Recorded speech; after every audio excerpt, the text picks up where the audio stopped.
zikir urang mah di imah teu geunah dikuncian ku urang ngala wudu make baju nu bagus sing aing hayang zikir supaya geunaheun eueuh teu nikmat sebab teu nyambung ka ditu eueuh wajdu geus sajam teu ngeunah bae tungtungna mah ka kamar nu hiji deui alhamdulillah pabajikan ngongkong iya nu mantep mah ieu waju ka karak ieu mah leuwih ti waju tah mah anakan ka dituna para jamaah kaum muslimin wal muslimat rahimakumullah make tuntunan mursyid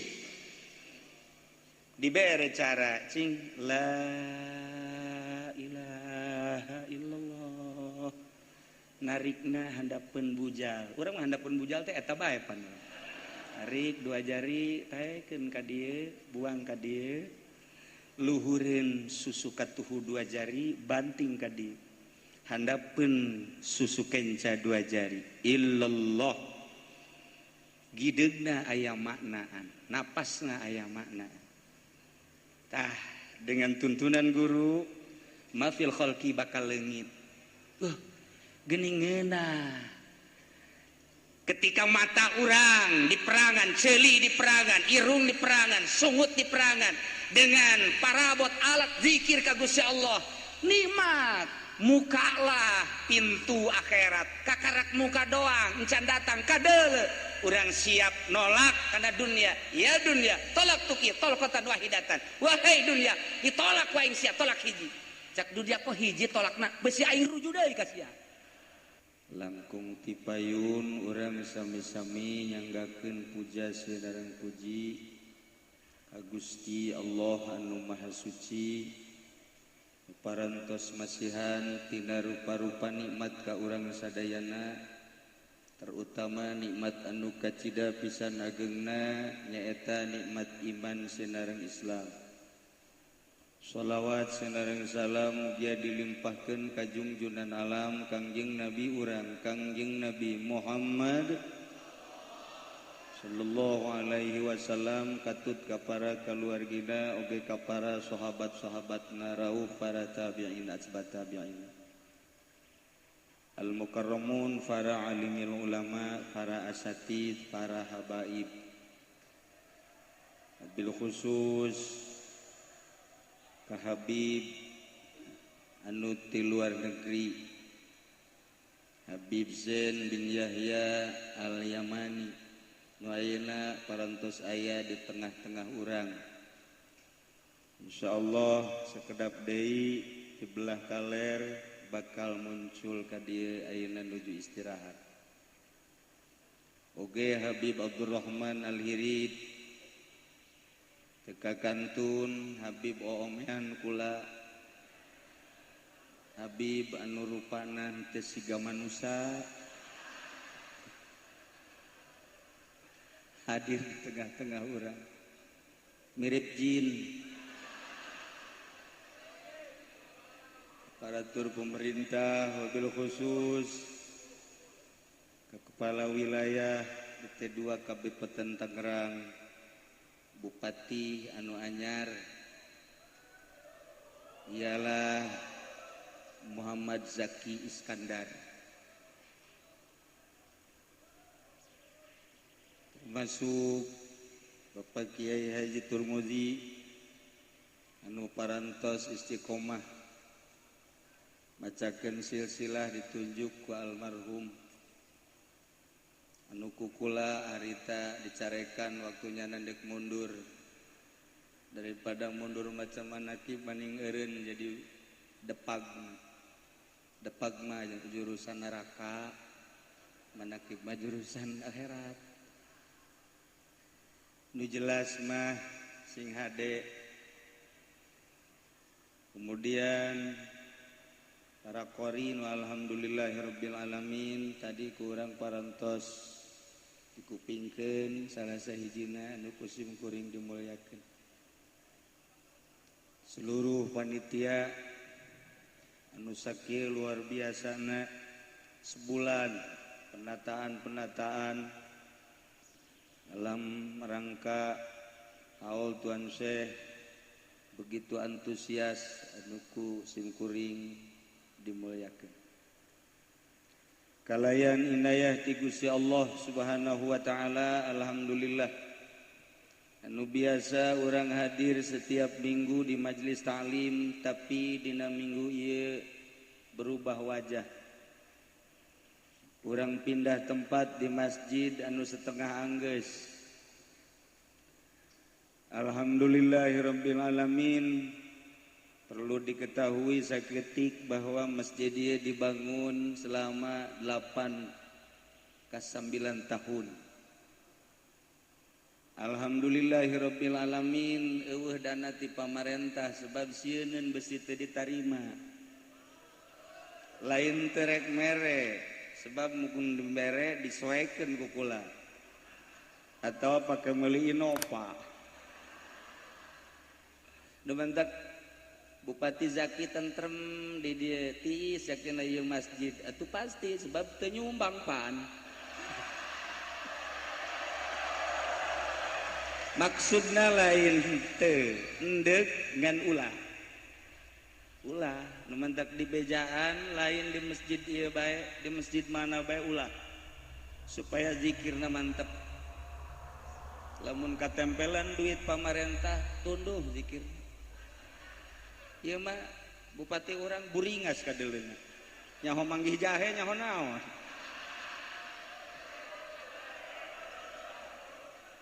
Para jamaah kaum muslimin wal muslimat rahimakumullah. Simkuring di dieu hanya kawasiatan. Ku almarhum titah neruskeun lalakon ala kadar thariqah. Tapi lain berarti ahli thariqah. Hanya ngajelaskeun bahwa di dunia aya thariqah jeung ulah sambarangan asup thariqah, ulah sambarangan ngaku thariqah. Di antarana ialah aya silsilah nu setiap hal disampaikan almarhum Abah Simkuring kenging wasiat ti guruna ialah Kiai Arsyad bin Haji Ismail Cilongo. Kiai Arsyad kenging wasiat ti guruna Kiai Dahlan bin Arjai Tanjakan. Kiai Dahlan nampi wasiat ti guruna Kiai Husein Carita. Kiai Husein Carita nampi wasiat ti guruna Kiai Asnawi Caringin. Kiai Asnawi kenging ti Kiai Abdul Karim. Kiai Abdul Karim kenging ti Kiai Ahmad Khatib Syambas. Kiai Ahmad Khatib Syambas kenging ti Kiai Syamsuddin. Kiai Syamsuddin kenging ti Syekh Muhammad Murad. Syekh Muhammad Murad kenging ti Syekh Abdul Fattah. Syekh Abdul Fattah kenging ti Syekh Kamaluddin. Syekh Kamaluddin kenging ti Syekh Utsman. Syekh Utsman kenging ti Syekh Abdul. Kitu Syekh Utsman, Abdul Karim, kemudian kenging ti Syekh Abu Bakar, kenging ti Syekh Yahya. Syekh Yahya kenging ti Syekh Hisamuddin, Syekh Hisamuddin kenging ti Syekh Waliuddin, Syekh Waliuddin kenging ti Syekh Zainuddin, Syekh Zainuddin kenging ti Syekh Syarifuddin, Syekh Syarifuddin kenging ti Syamsuddin, Syekh Syamsuddin kenging ti Syekh Muhammad Hatta, Syekh Muhammad Hatta kenging ti Syekh Abdul Aziz, Syekh Abdul Aziz kenging ti Syekh Abdul Qadir Al-Jailani qaddasallahu sirrahul, Syekh Abdul Qadir kenging ti guruna Syekh Abu Sa'id Al-Mubarak Al-Mahzum, Syekh Abu Sa'id Al-Mubarak kenging ti guruna yane Syekh Abdul Hasan Al-Hakari, Abdul Hasan Al-Harkali kenging ti guruna Syekh Abdul Farad At-Turtusi, Syekh Abdul Farad At-Turtusi kenging ti Kiai Abdul Wahid At-Tamimi, Kiai Abdul Wahid At-Tamimi kenging ti Abu Bakar Shibli, Abu Bakar Shibli kenging ti Abul Qasim Junaidil Baghdadi. Syekh Abdul Qasim Junaidil Baghdadi kenging ti Syekh Siri Sikti, Syekh Siri Sikti kenging ti Syekh Marufil Qurhi, Syekh Marufil Qurhi kenging ti Syekh Musa Abdul Hasan Musa Ali Ridho, anjeunna kenging ti Musa Al-Kazim, Musa Al-Kazim kenging ti Syekh Ja'far Shadiq, Syekh Ja'far Shadiq kenging ti Syekh Muhammad Bakir, Syekh Muhammad Bakir kenging ti Syekh Imam Zainul Abidin, Imam Zainul Abidin kenging ti ti Sayyidina Husain, Sayyidina Husain kenging ti Sayyidina Ali, Sayyidina Ali kenging ti Kangjeng Nabi urang Kangjeng Nabi Muhammad sallallahu alaihi wasallam, Kangjeng Nabi urang kenging ti malaikat Jibril alaihi salam, malaikat Jibril kenging ti Rabbul Izzah Allah subhanahu wa ta'ala.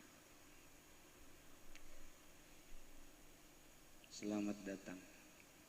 Nyana teu pahameun mun selamat datang. Marhaban bikudubik.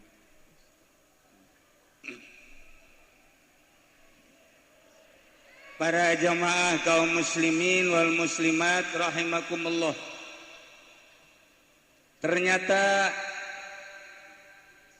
berputarnya waktu ti detik kana menit kana jam ka poe ka bulan ka tahun teu karasa. Lamun ku urang ditafakuran di muhasabah tahun kamari haol panggih deui jeung ayeuna masih di lupuk mata. Satahun eta ternyata lamun ku urang dihitung 365 poe. Lamun dijamkeun kali 24 bakal nongol 8.760 jam. Lamun Habib Rozak umurna geus 70 tahun kali eta. Tereh modal.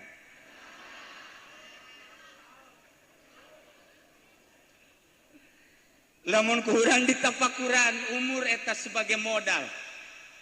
Allah ngajelaskeun dina Al-Qur'an wal asri demi waktu. Allah ngajelaskeun waktu sebab eta adalah merupakan modal. Nu mantap kadituna innal insana lafi khusr. Sanyana manusia yakin lolobana rugi. Ieu teh berarti keur nyaritakeun untung apa rugi. Quran geus ngajelaskeun ternyata lolobana rugi sebab cek Kangjeng Nabi annasun niyamun manusia orang keur sarare kabeh ge. Ke fa iza matu intabahu lamun geus sakarat kakara. Oh jaheuh aya alam kubur teh. Kitur mudi kuari keur ngimpi jadi mui. Zaki bupati urang keur ngimpi jadi bupati. Habib Rozak ngimpi asa jadi Habib. Kementerian Agama keur ngimpi nyana di dunia. Anu usaha keur ngimpi nyana asa jadi manajer. Nu tani keur ngimpi jadi petani. Teu karasa eta impian-impian eta teke ketika Israel datang. Oh, horeng aya hirup di alam nu itu.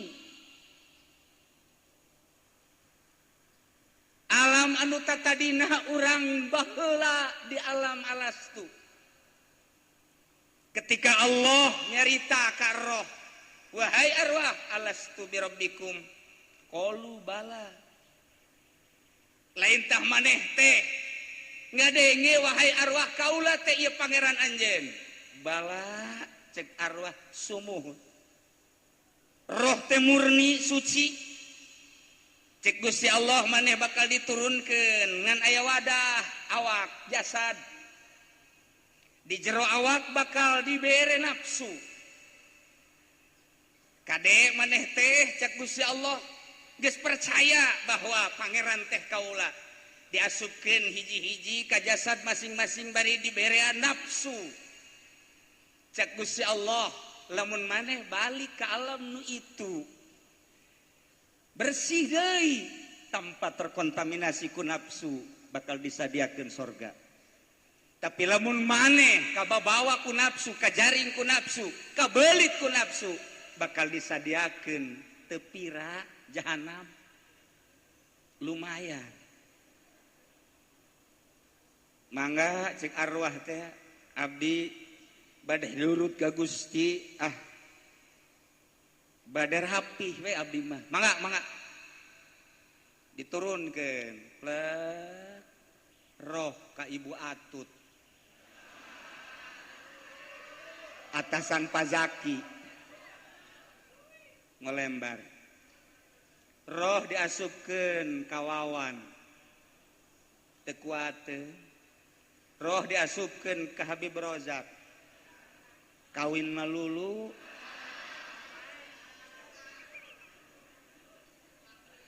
roh diasupkeun ka kiai takabur malulu hampir eueuh nu salamet ye begitu endek asup ka liang kubur teh kabeh kabawa ku nafsu iyalah an-nasun niyamun manusia teh molor ternyata ke di mana maut kakarak hudang ku ayeuna sakitu cak Kangjeng Nabi tuturkeun kaula memeh maut hudang heula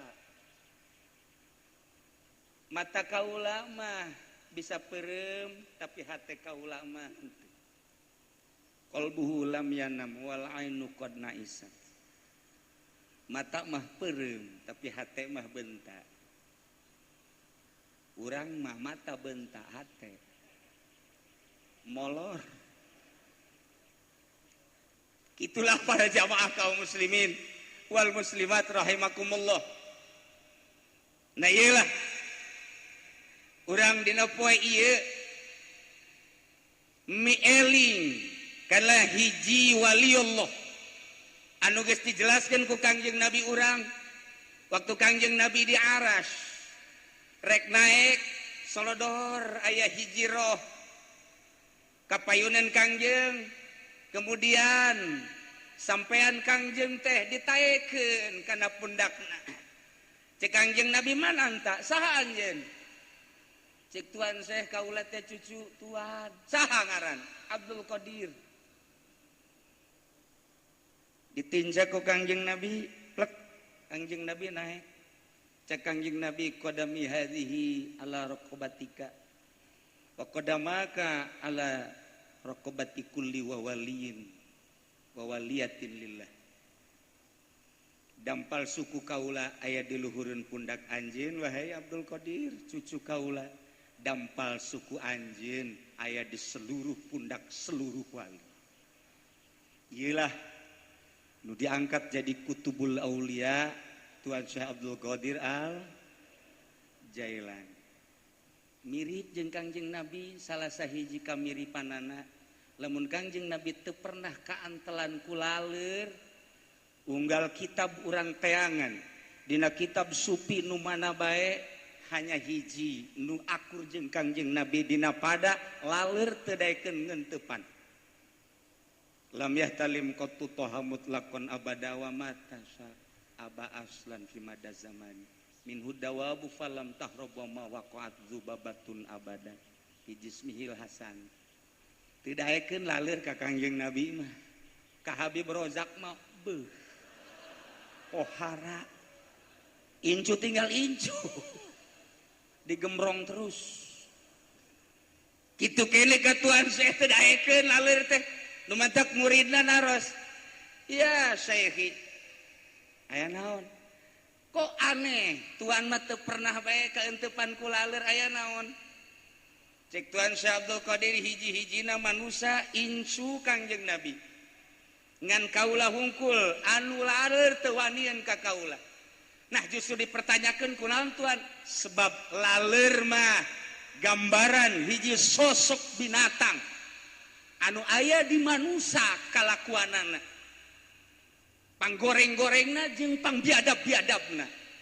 anu teu boga moral adalah laleur nya nama euteup di mana bae aya makanan amis laleur euteup aya makanan pahit laleur euteup aya makanan basi laleur euteup aya makanan-makanan nu teu ngeunah cak urang laleur euteup diteh kebo laleur euteup diteh sarwiti euteup bae laleur teu kira-kira laleur mah dibangke ge laleur euteup bae nu mancak cek teh Syekh manusia bakal digambarkeun kos laleur di mana selalu nimbrung di mana bae kiai di partai aya kiai di pamarentah aya kiai di zikir nasional aya kiai laler.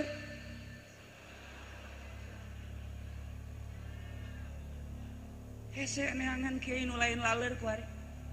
Zaki ge bingungan, cak Zaki di kabupaten kiai laler kabeh. Atuh meureun janyanana piteup. Nah hiji laler jeung piteup. Keheula, tenang.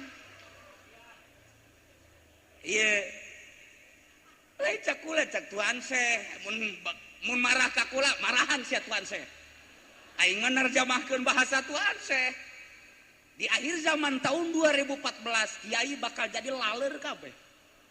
Sebab pamarentahna piteuk kabeh. Habibna anak piteuk. Wah, cenah kiai ora sok sombong ja kiai osok aya di imah camat aya di imah bupati aya bahkan di saluhureun imah bupati je kiai aya keur ieu kapanggih ku kula di Jakarta di imah pejabat yang marhaba eta cenah laler tah lain aing mah keur nepakan laler.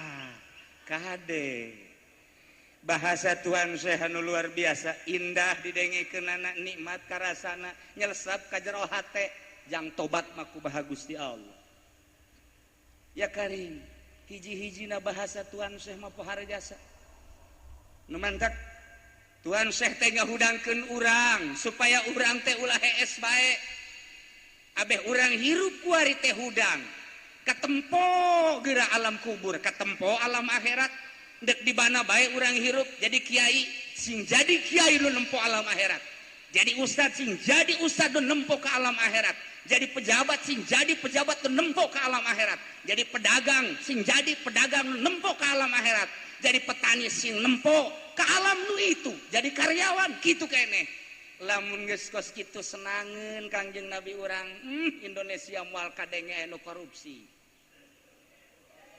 moal aya ieu mah kakarak 10 sedangkeun janji 50 40 deui Haji Mamin bingung hitungan sebabnya nage bakal kena ilah para jamaah kaum muslimin wal muslimat rahimakumullah annasu niyam kumaha atuh sangkan urang teh sadar nu hese geja sadar kufar Mekah didatangan Kangjeng Nabi teh nu sadar saeutik lolobana mah teu sadar Abu Jahal ningali mukjizat Kangjeng Nabi teu sadar Abu Lahab nyaksian mukjizat Kangjeng Nabi teu sadar Abu Thalib kitu keneh teu sadar justru sulitnya adalah sadar ku ayeuna sakitu sadar nu bermanfaat zikir memeh maut sadar bermanfaat zikir memeh kiamat. Oh, kiai atuh aya urusan zikir mah teu kudu dititahan kamari di Senayan zikir nasional jaki podoli ge diongkosan pan ka ditu kori-kori sarua bae loba tambah zikir nu kitu mah kiai di imah kandidat zikir aya nu endek calon lurah zikir calon bupati zikir istighosah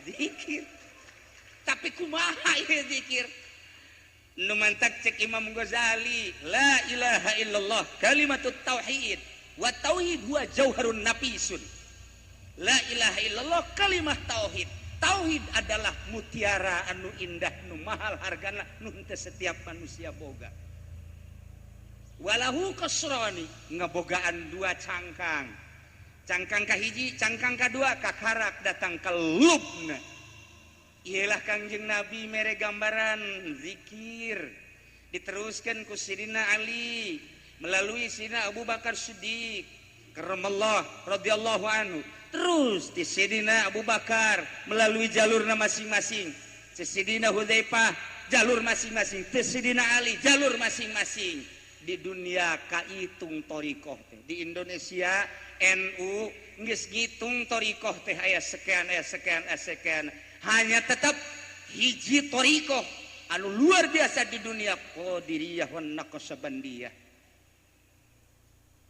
lamun zikir nangan sakadar datang ka cangkang doang kos kumaha kiai antakula bilisanika la ilaha illallah. Ta salat maca la ilaha illallah. Di Pemda maca la ilaha illallah. Di kantor maca la ilaha illallah. Di Senayan maca la ilaha illallah. Bung Raden Omama malah pakai gitar. La ilaha illallah na pakai gitar. Salah kiai, wallahu alam. Salah jeung henteu urang tingali definisina. Antakula bilisanika la ilaha illallah. Tapi la ilaha illallah nah henteu bisa ngarobah akhlak. La ilaha illallah dibaca. La ilaha illallah teh didengungkeun. La ilaha illallah teh disyiarkeun. Malah kula pernah dititah mimpin la ilaha illallah nasional zikir di Senayan. Keheula. Besi leutik teuing. Bebereana teh kauji. Kula mah kudu gede bae. La ilaha illallah. Sering kiai maca la ilaha illallah, masyaallah, alhamdulillah. Lamun dinusugih panjang la ilaha illallah. Lamun dina tiluna nu maotna susah 11. La ilaha illallah cangkang. Masyaallah. Komo Habib mah lamun susah udah bari liwat aja dah la ilaha illallahnya. Yang penting sholawatnya aja bego. Masyaallah. Nah la ilaha illallah teh lisan. La ilaha illallah na akur diomongkeun ku sahabat, ku kiai, ku ustad, ku pedagang, ku pejabat. La ilaha illallah maknana akur tiada Tuhan selain Allah. Ngan wadah la ilaha illallah na ieu qalbu. Lamun ieu qalbu la ilaha illallah na hayang dunia. La ilaha illallah na hayang berkat. La ilaha illallah nah hayang pangkat. La ilaha illallah nah hayang jabatan. Nah ialah la ilaha illallah cangkang. Bahkan cek Imam Ghazali, walakinnahu qad yasduru minal munafiq alladzi yukhalifu sirruhu jahroh. La ilaha illallah ieu teh kadang timbul ti munafik. Apan si Junaid ge maca la ilaha illallah tapi pan mabok. Ngarah ngalana ge mukmin si mukmin orang pengkolan goblok zina maca la ilaha illallah ngarana baragus si mukmin si Junaid si soleh tapi mabok. La ilaha illallah udah dibaca salat ora memang kono di korang. Iya anak setan dari keronjok ki merene wede ikut zikiran mendampingi jaki kaya. Kula wau jeung bupati teh akrab, debantak teh asa-asa, batur sakola. Ngan nyana lulus kula henteu. Tapi di akhirat kula lulus jan henteu. Tenang. Tenang, engke di dunia nyana nulungan kula, di akhirat kula nulungan nyana kan ka surga kabehan. Mantap. Iya, bongkar gerage. Coba bongkar gerage. Ke, mana nu sebut cangkang? Nu disebut cangkang teh mafil khalqi. Watak kebiasaan aya di makhluk. Ya, eta adalah kosrun. Mafil khalqi kosrun. Kebiasaan nu aya di manusia, di makhluk. Eta adalah cangkang. Piceun eta gerage. Bakal ngeunaheun. Matana coba kuari kunci, celina coba kuari kunci, sungut kunci. Da Sidina Abu Bakar mata tadi kunci, celina dikunci, sungut dikunci. Kangjeng anu nyaritana, moal aya sahabat kaula anu selalu ngunci sungutna. Cik coba di mana eta urang meuli kuncina jeung kos kumaha kuncina? Di apotik mana nu aya kunci cu? Kunci celi. Atawa kunci mata, kos kumaha bentukna? Oh, lain berupa PC. Kunci eta mah adalah mujahadah. Nu tadi nafsu, nu ditendenkeun ka diri urang. Roh kahalangan ku nafsu, iyalah kudu dimujahadahan. Cik atuh perang ngaranna. Mantek Kangjeng Nabi nyaritakeun perang jeung kafir mah bisa sakiceup. Saminggu selesai, sebulan selesai, mungkin setahun, 2 tahun, 3 tahun selesai. Kurang kumaha dahsyatna perang Badar, tapi sakedeung Uhud sakedeung, kamari ieu Irak, Iran sakedeung lah. kamari ieu multinasional sakedeung lah perang aya geus tapi perang jeung nafsu mah datang ka maot cik piceunna atuh piceun ku ari kebiasaan nu aya di makhluk kangeunahan dedeleuan kanikmatan dedengean kanikmatan aambean lazatna lisan leta kitu keneh zakar teu meunang mahin jahe moal naik-naik nah pice capek kiai nu teu capek perang waduh cenah ieu mah teu kuat jasa kuatkeun geuning kiai barisa geuning wali barisa mulai kudu kumaha atuh kiai kudu boga guru teu boga guru mah moal bisa macaan urang dina buku nu tadi wiridan diwirid sanajan sederhana ulah diwirid di imah edan sia ulah cak aing ulah kudu ijazah heula habib rojak ge setengah edan ulah sederhana eta mah hanya nyambungkeun ka Tuhan saya supaya urang diaku jadi murid dina thariqah teh aya seperti kitu adapun ieu omean mah ai wiridan nu aslina moal katotor moal anggeus datang ka asar wirid tas ieu mah asal bae ku almarhum abah cirian cenah jang dibacana ieu ulah kabeh sakieu bae emang kunaon gitu lamun dibaca kabeh pinsan kabeh heseneangan nyieun kuburan aing pinsan kabeh sebab aya wajdu bakalna wajdu teh penemuan hati istilah ahli sufi wajdu ketika orang babacaan anu bersilsilah dengan sedirina asa ngalayang di mana wajdu ngaran kok asa indah kok asa ngeunah kok aya zikir urang mah di imah teu ngeunah di kuncian ku urang ngalawudu make baju nu bagus sing aing hayang zikir supaya geunaheun eueuh teu nikmat sebab teu nyambung ka ditu eueuh wajdu geus sajam teu ngeunah bae tungtungna mah ka kamar nu hiji deui alhamdulillah pabajikan ngongkong iya nu mantep mah ieu waju kakarak ieu mah leuwih ti waju tah mah anakan ka dituna para jamaah kaum muslimin wal muslimat rahimakumullah make tuntunan mursyid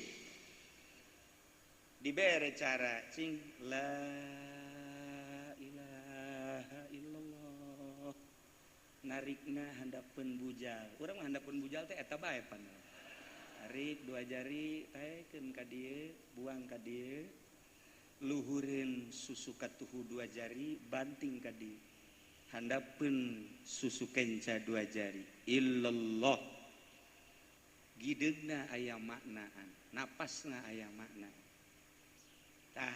dengan tuntunan guru mafil khalqi bakal leungit geuning ngeunah ketika mata urang di perangan ceuli di perangan irung di perangan sungut di perangan dengan parabot alat zikir ka Gusti Allah nikmat mukalah pintu akhirat kakarak muka doang encan datang kadeuleu urang siap nolak kana dunia ya dunia tolak tuki tolakatan wahidatan wahai dunia ditolak ku aing sia tolak hiji cak dunia kok hiji tolakna besi aing ruju deui ka sia loba nu raruju deui ku hari pugu kiai oh hiji bae heulanan nikmat zikir teh masyaallah karim ketika dilanjutkeun ku guruna lantaran geus wayah lanjutna nikmat kanikmatan teh datang deui akhirat datang ku hari ya karim ditolak dunia dengan tolak dua akhirat datang setelah akhirat datang dipeluklah akhirat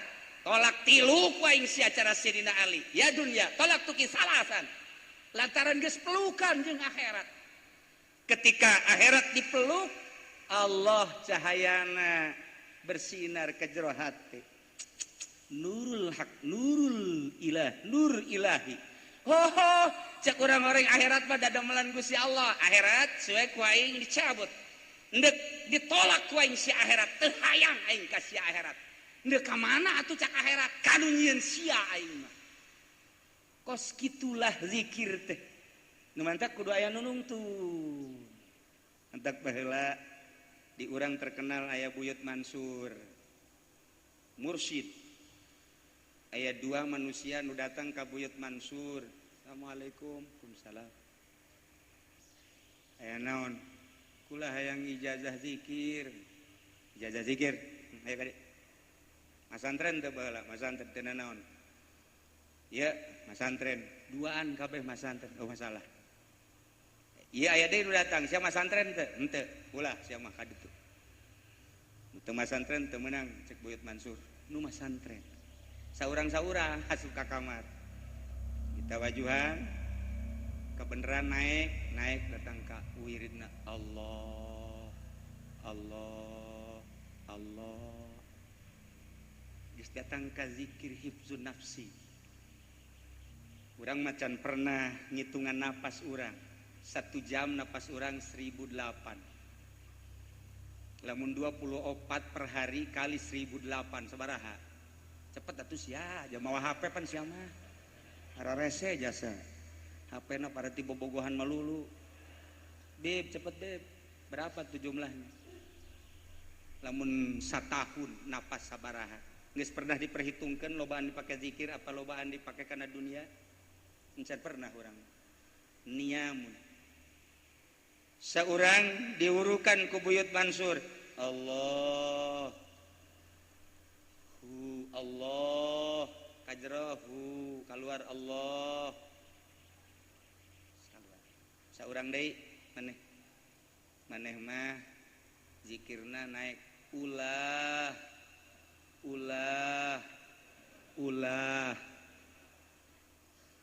nyana keur ditawajuan ge pan aing mah dibere ulah cakur ya datang ka imah dongeng Aisyah tadi ijazah zikir ijazah dibere naon Allah Allah Allah sesuai jeung napas. Aisyah aing mah ulah. Aja kumaha? Aing ge bingung wirid ta ulah ieu. Bingung aing ge. Salah meureun ta Buyut Mansur. Kunaon mere ulah. Ah, aing puyeng aing mah nya wirid ulah. Aing mah ya Allah aing mah. Jeung teu kudu make tasbih wirid kos kitu mah. Sesuai jeung napas, keur lempang, keur diuk di luhur mobil, keur sila, keur ngedeg. Sesuai jeung napas. Allah. Ngan teu meunang. Bapak-bapak, ibu-ibu kabehan teu meunang sebab eta mah lanjutan tina la ilaha illallah. Engkena moal beres. Datang-datang di universitas bae henteu ka SMA heula. Wah moal beres. Meunang sabulan urang ka ditu deui. Kunaon dek ngalaporkeun wirid mah nya ulah. Ayo atuh ka ditu deui. Waalaikumsalam.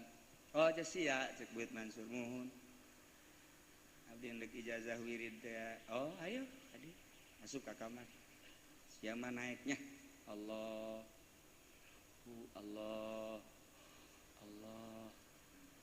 Pas. Si keluar si asup ka dieu. Sia naiknya tuturkeun ulah. Kieu deui mah. Zikir ulah. Puyeng aing. Aduh, ieu paling digancakeun ulah. Teu beres si zikir. Salah kajen kumaha ge. Lista maja 3 kali utama. Bener ka ditu deui? Salah ya guru ya. Mere wirid ulah. Di Sukabumi mah uka. Di Brojak mah uka mah. Datang geus Waalaikumsalam. Sia datang ka dieu ka 3 kali dek danyakeun wiridannya. Mohon, diwirid teh ku sia. Diwirid tolos. Henteu, goblok. Kumaha atuh aing? Wah, aing mah emang carekanan guru meureunana. Gade. Diuk. Nah, menurut sia zikir ieu luhuran Allah ta luhuran ulah. Nyangakeun sadaya-daya kumaha buyut bae. Aing nanya ka sia, ieu luhuran Allah ta luhuran ulah-ulah? Bisa jawab abdi. Tanyakeun coba ka Kiai nu sejen. Tanyakeun ka Kiai nu sejen. Atuh luhuran Allah ulah masalah. Laporan cenah ti kiai-kiai teh Horenganan Allah ulah masalah. Kiai kudu guguru deui ka aing. Moal beres sak kiai. Zikir nu panghebat-hebat mah ulah eta nu hebat. Diterangkeun cek Buyut Mansur eta mah siloka. Hartina ulah teh eusi zikir. Mun maneh bisa ngeusian zikir make makna ulah, maneh jadi wali. Moal kebel seminggu jadi wali. Bisa hiber hujanan. Ente yang ke Bali hiber ka ditu. Ngan ti Balina ka dieu mumsrut sia. Manya hiber dipake ka Bali, neuleuh ka Kute beureun. Wah, ye cek Buyut Mansur ulah teh hartina 3. Hiji mun urang teu boga ulah menta. Nomor kedua di mana dibere ulah nampik. Nomor katilu di mana geus dibere aya di mah urang ulah disimpen. Bisa sia kos kitu. Sakali deui. Lamun sia teu boga ulah menta, menta batal sia. Mun dibere ku batur ulah nampik, tarima sebab anugerah ti Gusti Allah. Lamun geus aya ulah disimpen bikeunnan ka batur, bisa sia kitu. Oh pohar, hese eta mah tuh. Moal aya hiji-hiji acan sanu aya di dieu tah. Tah luhuran ulah nu mantat zikir teh ya. Lisan Allah maknana ulah lain diwirid makna eta mah laksanakeun teu boga cadu kudu menta ulah menta kiai nu nyieun proposal Zaki puyengeun bupati urang cek Zaki puyeng katanya ini proposal kiai hase jasa neangan Cilongok eueuh cekna teu kudu make proposal pena mah bere baes. Masalah. Ya iya. Cadu kudu menta, ulah menta. Nomor kedua dibere ulah nampik, tarima. Nomor katilu aya ulah disimpen bikeunnan. Coba pangneangankeun saurang we ku. Mun aya dipake jimat ku aing teh jelema. Diminyak misikan ku aing. Dibungkus make kain putih. Dibeberkeun ka dia aing bisa hiber bisa. Tah sebab lamun geus kos kitu wali ngaranna. Zikirna geus Allah. Naik ka dituna hu. Pantak kula ingat di Baghdad harita sejarah dina kitab sufi di Baghdad ketika tahun baru atau lebaran raja ngundang penggede ngundang kiai-kiai intelek, kiai-kiai anu dianggap mendukung pemerintah, jeung kiai-kiai salaf diundang istimewa taraja. Ketika lebaran diundang kabeh, weh kursi nage geus aya merekan model kos kita. Kula lagi murigak bulu tadi aing merekna mana ieu? Sial aya merekan.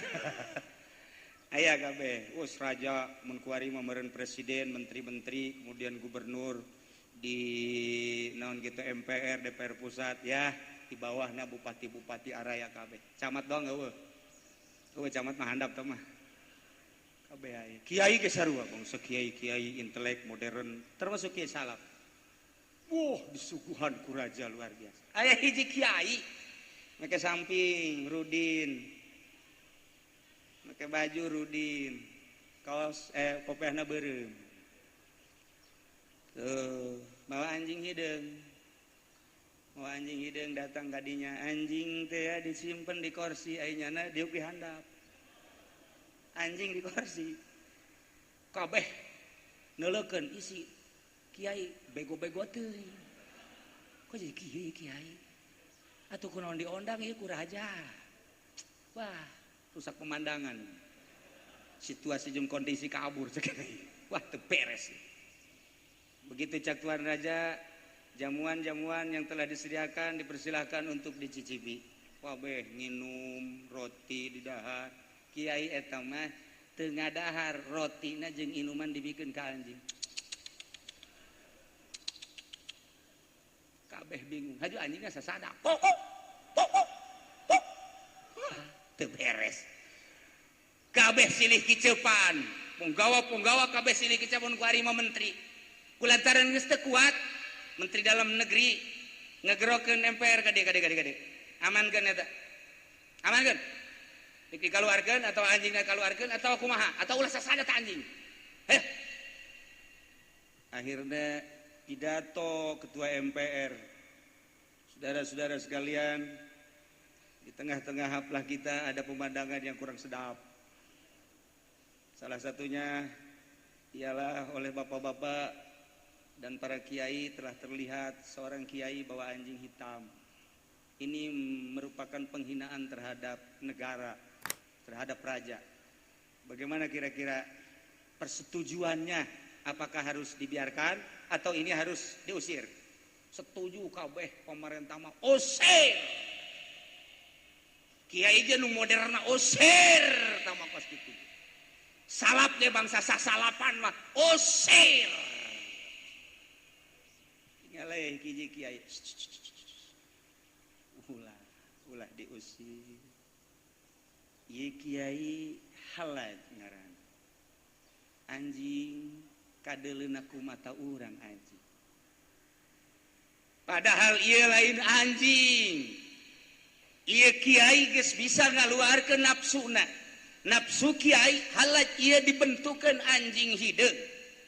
Nyana mah nafsu geus bisa ditungtun. Geus bisa dipermainkeun kumaha kahayang nyana.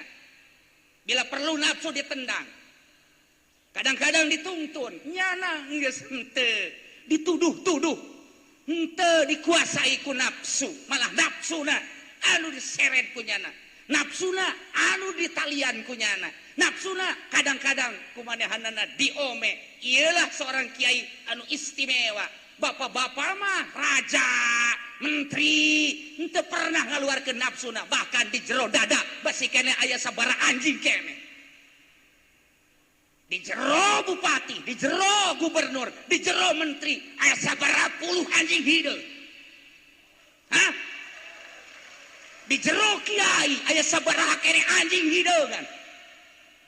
Lain kudu diusir guguru atuh, nemah. Lantaran nafsu urang mah hayang diuk dinu ngeunaheun. Nya mah geus hayangeun diuk di handap malah anjingna nu didiukeun di kursi. Pan bapak mah teu kabagian kursi hiji bae ge. Wah, di exit siapa yang panitia goblok beredan. Teu kabagian kursi aing, pan aing teh pejabat. Pan aing teh kiai nu mulya, kok teh di bagianan kursi? Nafsu teh kos kitu. Tah kiai ieu mah geus bisa ngaluarkeun nafsuna. Lain kudu diusir urang kudu guguru. Lamun negara bisa ngaluarkeun nafsuna model kiai ieu moal terjadi seperti anu ngadekem di ditu. Salamet ujianana. Kula aja sedih atuh. Lamun Anas kudu ngadekem pan teh kiai. Bejana di Tangerang ge pajak kiai nya nu bakal ngadekem kan kiai. Tuh nya unggut-unggutan heuh. Asana Kipu Doli meureun. Wah, teu beres. Nah, akibat anjingna tadi dikaluarkeun. Para jamaah kaum muslimin wal muslimat rahimakumullah, thariqah adalah hiji jalan khusus untuk menuju Allah, menghilangkan nafsu, setan, jeung dunia, makhluk. Ketika geus bersih di hate, dititah deui ku Gusti Allah, ulah cicing di leuweung, ulah cicing di imah. Deuk saha nu mituturan jelema, kena nyahoeun rukun wudu, kena nyahoeun rukun salat. Mun pejabat kena nyahoeun bener jujur jeung adil, mun petani kudu nyahoeun. Atuh deuk kumaha balander aja kiai na ge anjing hideungna masih di dieu keneh. Dibabawa lain puluh ratus anjing. Encan dikaluarkeun mah datang ka modar niam. Ngolor ketika orang maut digambarkeun kalakuan orang waktu keur di dunia. Mantap Ki Husein begitu manehna ngalawudu beres ngalawudu bersih awak make baju nu bersih ka masjid. Betul ka masjid kapanggih ku Syekh Junaidil Baghdadi. Stop. Aya naon mama? Husein teh murid daripada Ki Junaidil Baghdadi nu tadi kurang di silsilah. Wudu deui sia najis. Jageus bersih jasa. Baliknya ka imah mandi. Geus mandi heula wudu rapih. Geus rapih maka baju nu bersih ganti. Dengan mantap melangkahkan kaki, percaya dirinya. Itu datang ke lawang masjid, cek guruna Syekh Junaid, stop. Masjid mah tempat ke Allah, suci masjid mah. Ulah didatangan model sian najis. Aing najis di mana ya? Ya Allah. Mama, abi hija bersih jasa sakali deui sia ka ditu. Wudu. Cenah sial meureun baju ye. Apa nang pamere bupati gitu ye. Sial ye. Masalah. Maksudnya atuh lamun bupatina korupsi aya pajaki mah tuh ya henteu mantap. Ih, sok salah bae. Tuh lamun bupati Agus Junarang ngerendem. Iya masalah tuh ieu mah aman. Kadituna mudah-mudahan aman selanjutnya. Oh, amin. Deulekeun lamun nyana korupsi ya urang mau ngadili. Jangan urang milih pan bener tuh. Ye, kula hese-hese mun kadenge korupsi bebeja ka kula. Maksudnya dek naon? Dibenta korupsi. Barengan pajaki jeung kula. Mun 1 miliar sing 500. Ah, teu beres. Balikan deui ke dongengnya. Begitu nyana sakali bersih aing mandi, wudu bersih, beres pakaian buah nang meuli sorangan. Langsung ke masjid. Di jauh keneh. Najis ya. Geus beak cak jalan. Geus beak abdi ieu. Pajen kuku bage geus teu bisa coba najis pelebah mana. Baju sia bersih. Wudu sia rapih. Sesuai jeung fikih. Hate sia najis. Kunaon tuh di jero hate aya duniaan dibawa ke masjid. Masjid mah tempat ka Allah. Ulah sok dibawa hate tah hate. Najis ya mawa ka masjid hate aya duniaan, hate aya hubul jah, hate aya hubur riasa. Najis masjid mah paranti ka Allah, simpen di luar dunia. Simpen di luar jabatan, simpen di luar masjid tahta kerajaan. Ka jero masjid mawa Allah karak mantep. Ya Allah, ya Rabbi, horeng kos kitu najis atau najis. Lamun kuari disurtil ya, hiji-hiji asup ka masjid, ulah aya nanaonan, kosong masjid.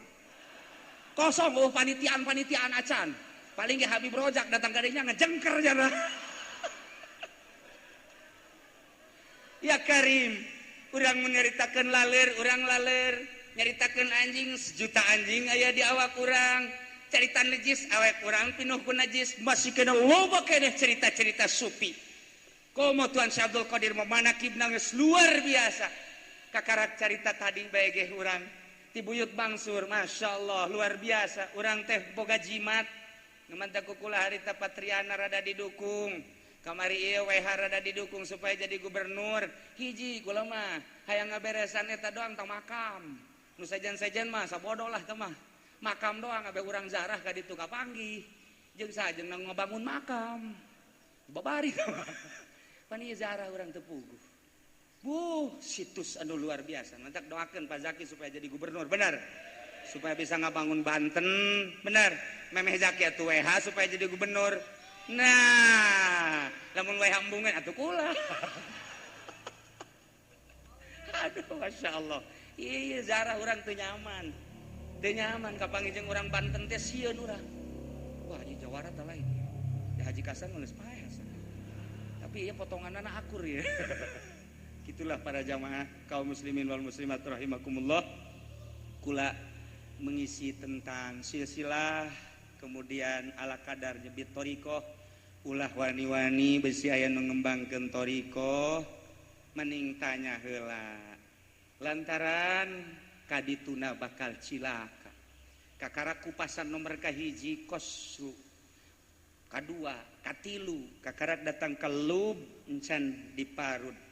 Dijieunkeun aci kakarak jadi waliun min auliyaillah. Kabelah dituna mun geus jadi wali aneh deui. Kumaha anehna? Mun tadi anti dunia geus jadi wali leuwih anti kana dunia ngan duniana ngahadam.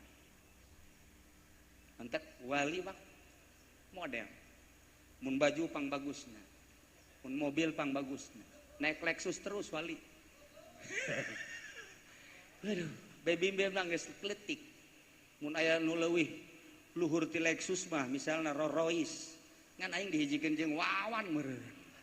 prabet ya jadi aneh ke bakalna geus eueuh dunia nuturkeun ngan geus balik teu hayang ceritana masih panjang keneh kadituna lantaran urang mencarita Imam Syafi'i indah jasa kewalian Imam Syafi'i nu ku urang dimazhabkeun pohara jasa nu insyaallah kula minggu hareup jadina minggu bapak-bapak nu kamari diumumkeun Sabtu ternyata minggu ba'da maghrib insyaallah menuju Mesir kemudian Yordan Palestina Mekah Madinah doakeun ku kabehannya mudah-mudahan kula salamet nu di dieu salamet kabehan urang silih doakeun bisa kumpul deui di minggu kaopat engke para jamaah kaum muslimin wal muslimat rahimakumullah can anggeus carita thariqah ngan dicukupkeun sakieu heula ala kadar jang gambaran-gambaran bae encan nyaritakeun tentang karomah-karomahna wah nyaritakeun karomah buyut Mansur nu sok didongengkeun ku kolot urang ku guru urang pohara jasa jelema nu menta wiridan lantaran di lemburna loba pamalingan batang ka buyut Mansur dibere wiridanana pan mantep geus kieu bae wiridanana nya wiridkeun Gusti rezeki geus dibagi milik moal pahili sia nyaho aing leuwih nyaho wiridkeun eta ku sia tengah peuting ge pamalingan moal daekeun beneran diwiridkeun rezeki geus dibagi milik moal pahili sia nyaho aing leuwih nyaho rezeki geus dibagi milik sia nyaho aing leuwih nyaho aya pamalingan kading bo atuh aing dikanyahokeun burungkunya sia nyaho aing leuwih nyaho ya Allah ya Rabbi isuk-isuk nang hampura henaon kula hampura aduh geus dikanyahokeun kula teh deuk maling ya Allah wiridan manjur hangat ieu sakeun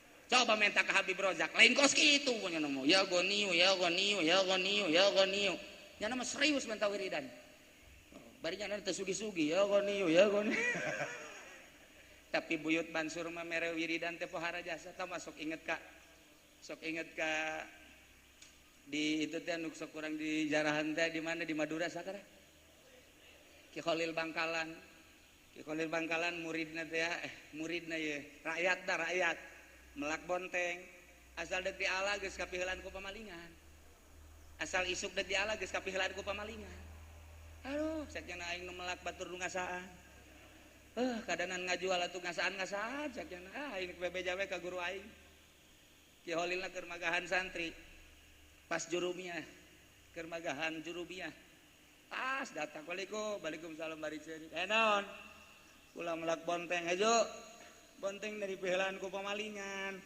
aja maksudna pamalingan supaya beunang lah geus bae lamun aya pamalinganana tah mama keur ngaji Zaidun Qaimun bacakeun Zaidun Qaimun artinya Zaidun Qaimun teh Ki Zaid nangtung geus bae nya ka itu bener pas datang ka ditu tah isuk-isuk aya pamalingan keur maling bismillahirrahmanirrahim Zaidun Qaimun pamalingan nangtung bae kieu bae kieu bae manjur Zaidun Qaimun anu merena wali coba anu merena Habib Rozak gelut di dieu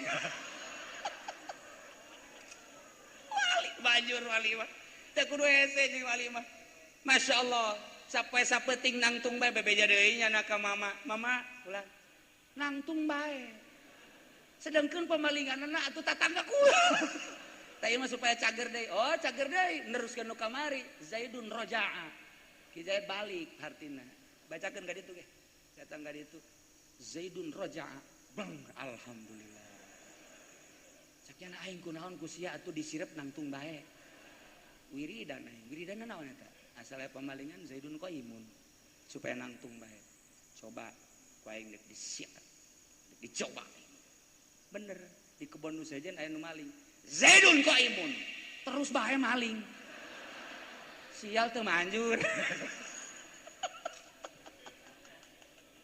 masih loba keneh dongeng carita teu kudu ka Bagdad dicarita sekitar urang ge wali-wali Allah masyaallah luar biasa iyalah urang cinta ka Kangjeng Nabi cinta ka para wali Allah atuh teu panasaran sebab Kangjeng Nabi nu dicintai ku Allah wali Allah nu sangat dicintai ku Gusti Allah atuh manya urang mencintai nu dicintai ku Gusti Allah henteu kabawa ka ditu mudah-mudahan urang kabehan nu hadir di dieu khususna umumna muslimin wal muslimat kabawa ku Kangjeng Nabi urang Kangjeng Nabi Muhammad sallallahu alaihi wasallam di bawah bendera Kangjeng Nabi Muhammad sallallahu alaihi wasallam dihijikeun jeung Sultan Aulia Syekh Abdul Qadir Al Jailani qaddasallahu sirrahul aziz. Itulah para jamaah kaum muslimin wal muslimat rahimakumullah, sekilas-sekilas adapun cerita tuntunan-tuntunan thariqahna eta mah rahasia.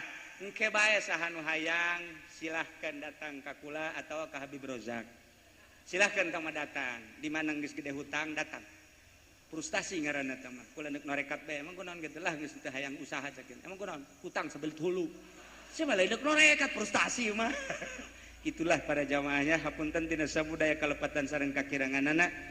Urang kupingkeun tamu urang anu tiaman Habib Zaid bin Yahya Kalersan hampura aya nu membisiki kadu ka kaula hiji Kiai Nur Hasan Cikande nuju kritis urang doakeun. Kadua Kiai Gomrowi Panggang nomor katilu Habib Lutfi anu direncanakeun bakal ka dieu kelelahan manehanana hampura-hampuraan sangat lelah. Acara keur petingge setengah acaranya pulang lain teu maksud ka dieu sangat lelah cek mana teh bisa dipaksakeun padahal nya tetep hatena di dieu.